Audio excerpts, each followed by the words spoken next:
It's me, AmariJasz, and welcome back to my YouTube channel. In today's video, we're going to be talking about what happens when you prioritize peace over popularity.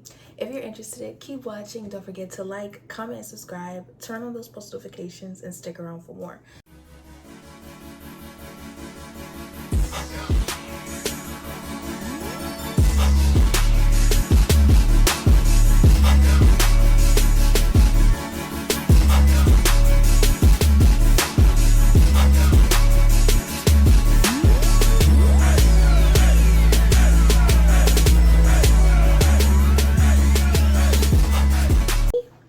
Peace is having the freedom to do whatever it is that you want to do without any disruption, without any interference, without any noise, without any chaos, without any extreme high levels of conflict. And in this life, we're always going to have conflict, whether it be whatever it is. It's always going to be some type of something. That's just the part of the life. But there are ways that we can limit that rise of conflict. And then when you be more in tune with your life and just noticing things and noticing patterns, you'll be able to cut off the unnecessary things that constantly bring you the conflict or just the drama. You can find and identify those things quickly and just cut those things off. So yeah. And then popularity for me is, especially in like the influence world, it's just being a known face. It's not really having any true stance or any true like I don't even know how to explain it. Being popular, just being known, it just have a recognizable face, or you're just known widely by a wide audience. The pressure to be liked, social media validation versus self-validation. For me, when I was in my teen years, I was super into social media, and specifically Instagram. There was this page called Tumblr Slay, and it still exists today, but back in like the 2013 2014 era, they were just like known for posting these aesthetically pleasing pictures. And for me, I was just obsessed with just fitting in and wanting to fit in. And in high school, to fit in, you just gotta look like you have money, especially in like if you go to a predominantly black school. To be popular, you need to have the latest stuff. And the latest stuff, when you actually write it down on a piece of paper, for the fact that we all are in middle class, we are middle class, low class, getting free lunch, and the standard is a bust down wig, or back then it was having braids. Always having braids, always having your nails done, always having a new pair of shoes, always having like a cute little Michael Kors purse, or the trendy book bag, or the trendy perfume, or the trendy earrings, or the trendy makeup. Those things cost money, and if your parents are poor and can't afford that, then you don't fit in, unless you try to be like a class clown, or to try to be a follower, or be known for like a fighter, or all these type of things. But if you don't want to do none of that, then you just don't fit in. And for me, you know, I was tired of being ostracized so much in high school.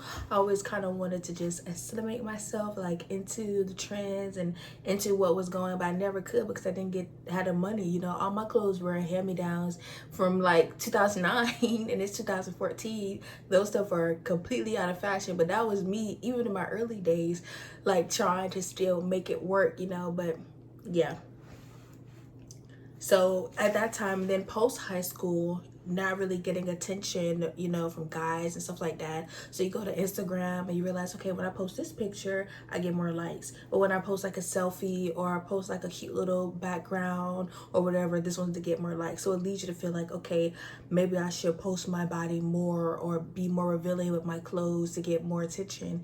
And it's not even worth it, because they only want to do one thing with you, and they don't even want to do that. They just want to say you pretty. And it's like, it's not even that.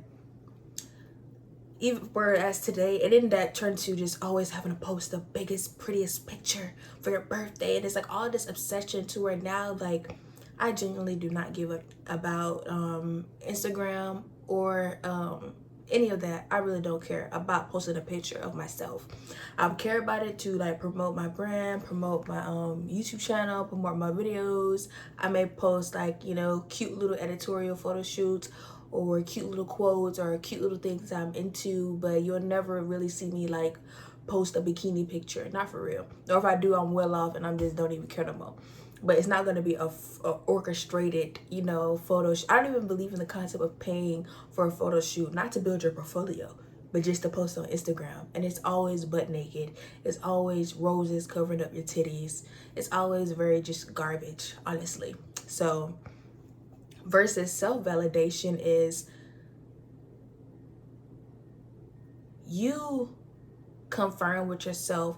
When you get to a certain point in life, you realize that we are the only ones controlling our life. We can literally say, you know what, I want to live on a boat sailing Alaska for the next 3 years, and you can make that. We can create any type of identity and any personality of ourselves and affirm that.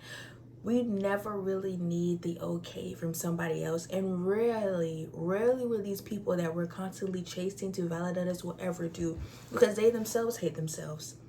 They don't even look like anything. I mean, I hate to say that, but they don't look good. They don't look put together. They don't care about their appearance. They don't have any money. They don't have any goals. They're not trying to do nothing, but we run to them to validate or to get their likes. I don't want a like from somebody who don't even know anything. So just think about that. Okay, people pleasing habits and where they come from. I was a people pleaser. A people pleaser comes from wanting to be liked. You're trying to please people because you want them to be your friend, and you want them to like you, and you want them to care about you, and then you feel like you're constantly having to change or reorganize or shift your whole life around to make them feel comfortable and stuff. And I was a severe people pleaser, to the point of my detriment, to the point of me not having no money the next day, but I wanted to please this person or make them happy or make them feel like, you know, I'm a good friend and all of these things. But now I don't even care. Like, I genuinely do not care. I don't even care if some people think that I'm a bitch. Like, if that's what it takes for me to finally prioritize myself and think that it's okay and I'm worthy of being prioritized, I don't have to be second place or second person in my own life. I don't have to be a background character in my own life, you know, that's where I'm at. So, yeah. How popularity can feel like a mask or a trap. It is a trap, because once you are in that phase of where you're popular and everybody likes you and you're getting your page popping off and people are responding and commenting and sharing your pictures, all those type of things, when you try to be yourself, then if you immediately see it falls off. You immediately see when you try, you know what, let me just post this picture of my tea that I made this morning in my backyard. Nobody gonna relate this shit. They're not. And then, but when you post like your like mesh top in New York on a balcony, you know, it gets all these likes, it gets all these shares from, like, you're like, where did all these people even come from? It makes you feel so important, but then it's like a constant loop of, like, you know, the saying is thirst trap, but really you're the one being trapped. You're the one trapped in making the same type of content, not being able to explore, not being able to get into other things that, you know, will cause you to actually build a genuine audience and won't be, you know, like an overnight, you know, hit. What piece actually looked it like for me? Saying no without a guilt. My favorite quote is, no is a complete sentence. And it is. For me, I felt like I always had to say, no, I can't do this because I may be able to, then I didn't even know I was not going to be able to do it at all. Just always saying yes, knowing I'm going to be tired, knowing I'm going to be hungry, knowing I'm not going to have the energy, knowing I'm going to have to move this appointment ahead and move it over here to all these different things I got to do to reorganize my schedule and my life and my time to do something I don't want to fucking do. So just know, I think learning to just say no, the first couple times it may feel like, oh my God, did I really just say that? Are they gonna get mad? And then after a while, you keep saying no, they stop asking you. So that's a good thing about that. Walking away from toxic friendships and relationships, you guys know how I feel about that. Always just walk away. I see so many people like, just in TikTok and stuff, they'd rather just show us they crazy ass boyfriend, show us they crazy ass mama, crazy ass family member, crazy ass coworker, and they all like, and in the comments it always says, I mean, I hate to say, why don't you just leave? And I know some people say, you know, it's not just that easy just to leave, and it's not. It's not that easy. No one's saying it's easy, but eventually you're going to have to leave. Just walk away. It's the best, rewarding, amazing feeling in the entire world to just leave and walk away. And they can chase you to their blue and their hands are like, you know, blister because they keep following after everything that you do, and that's them. They choose to live that way, but you don't have to engage with them anymore. You can just poof, they no longer exist. Erase all their existence from your life and just move on and cut them off. It's amazing. I love doing it. I love blocking people. I love removing people off my life. I love just ghosting people, never talking to them ever again.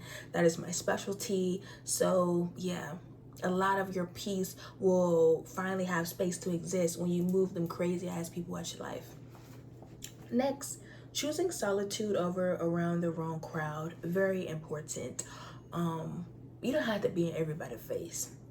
Everybody company ain't good company. You don't have to just be around people just to be around them just because you don't want to be by yourself. Eventually you have to be comfortable with being by yourself.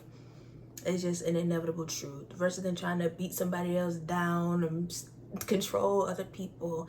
All that is just fear. I'm so scared of being by myself. So you chase this person down. You chase that person down. You stay in this relationship for dear life. You know, even though he's crazy as hell. But just leave. Just bounce. Just get out there. Changes I noticed. Emotional freedom, less anxiety. Losing followers or friends, but gaining clarity. This era of my life, even though now I'm having a little bit more of a community, entering this era, I had nothing.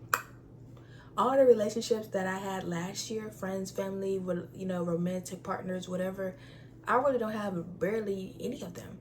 And during the relationships that I had with those people, I was kind of like, you know, always second guessing myself, always going off what they think. Well, they said this, so maybe they're right. You know, always thinking, putting their thoughts on my own life. But the main reason why I would stay in those relationships is because I was like, oh my God, like, who am I gonna be friends with now? I'm not gonna have any friends. You know, when you get when you're so living inside your head, you forget that there's like a lot of people that exist who will never really treat you like that, who won't be rude to you, who won't talk about you to you, friend, none of that. They will literally treat you amazing, and you don't have to settle for crazy people. And you think that, you know, you're leaving them or it's going to be like a major crash, you know, or a major down point in your life, you're going to hit rock bottom. Actually, you ain't. Actually, you're not. Actually, you're going to be way better than you were when you were with them. Like, entirely better. Like, entirely better.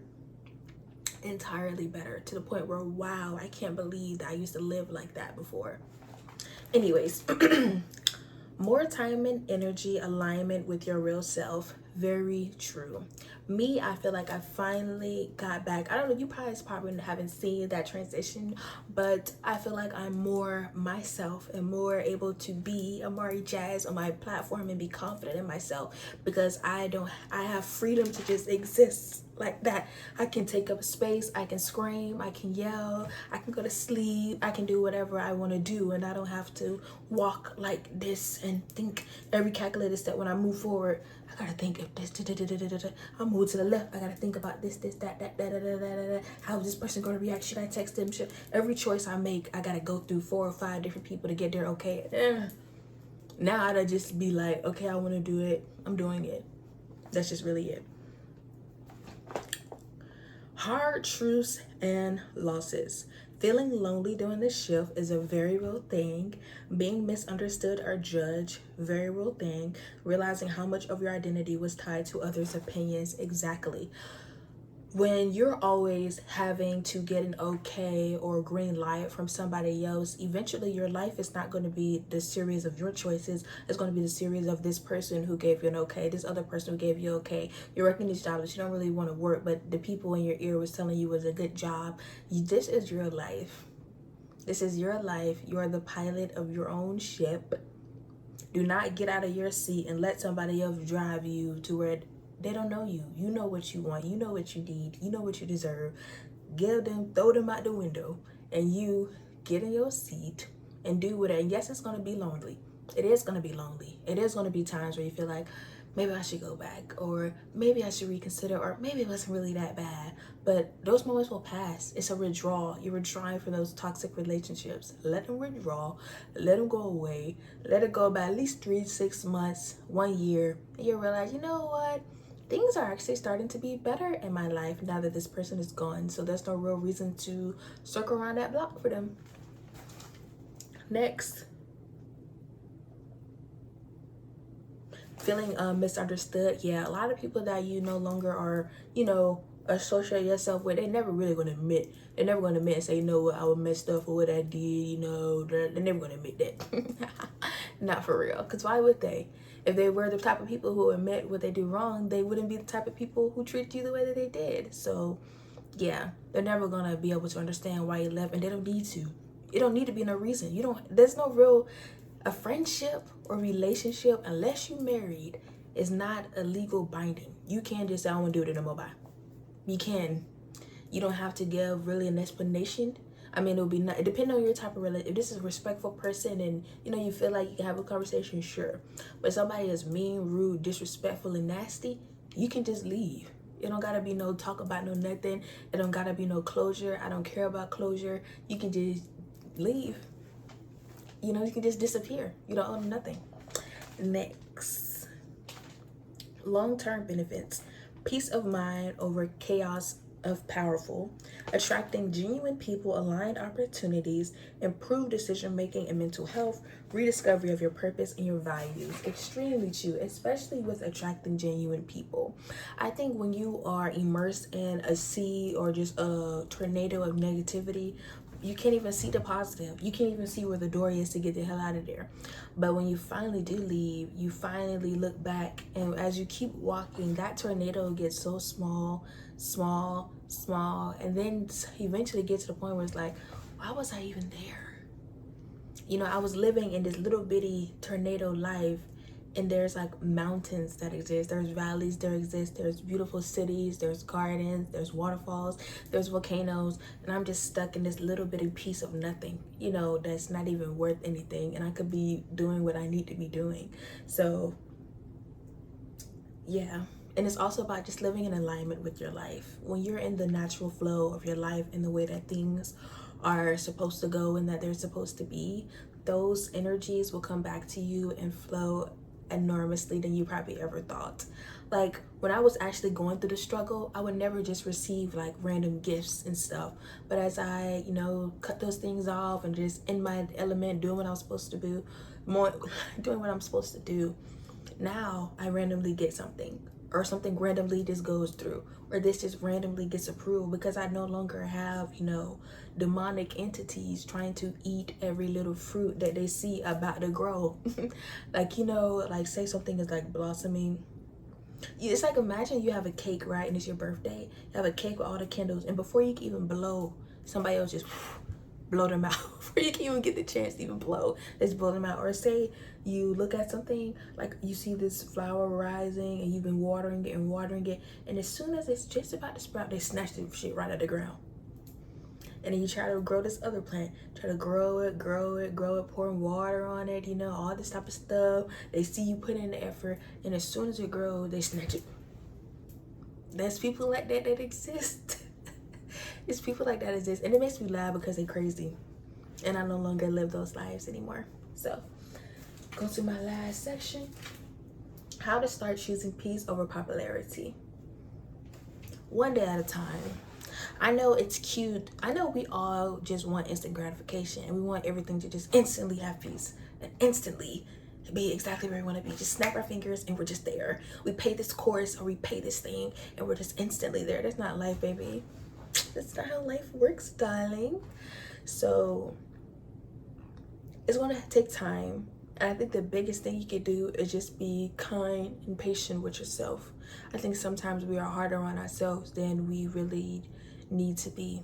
I think being patient, kind, and understanding to yourself, and knowing that you didn't know what you didn't know. That's my biggest thing too with myself. Sometimes I'd be like, God, I wish I would have left this thing sooner. God, I wish I would never even was involved with that to begin with. I think about that a lot. But then, I didn't know. And also, when we're too far away from that time in our life, we forget what we were going through. Because at that time, the reason why I was attracted to this or attracted to that was because I didn't really have any options at the time. I didn't really have any choices to do better. It was like this. It's like either choose this longer fucked up road or the shorter fucked up road. They're both fucked up, but which one do I take? That's what kind of was like in my life at a time. So I think it's important to give yourself grace, to give yourself the chance to grieve what you thought something was going to be, whatever it is, what you thought it was going to be. Find comfort in being alone, because when you find comfort in being alone, that it's easier for you to go. Because when you mainly stay because I'm afraid of being alone, but then when you come to being alone, you know what, I can just be by myself, bye. And it's easier said, it's easier just to say, you know, I can just be by myself, bye. It's easier to say that than to actually live by that. A lot of people say that and they stay somewhere for millions of years. I ain't doing that. And you don't gotta do it either. You do not gotta do it. When you wanna leave, you wanna go, try something new, try something different, and somebody trying to hold you back, arms behind your back, trying to chain you to the damn wall, like you their personal slave, when they not looking, when they doing something dumb like they always do, get the hell out. Like damn swiper, those swiper, from as soon as they look away, as soon as they look to the left, boom, at that motherfucker though, and block them on everything and don't ever contact them again, because you deserve more. So that's my tea about peace over popularity. Comment down below which one do you guys prioritize and why. As always, I'll see you in my next video. Thank you so much for watching.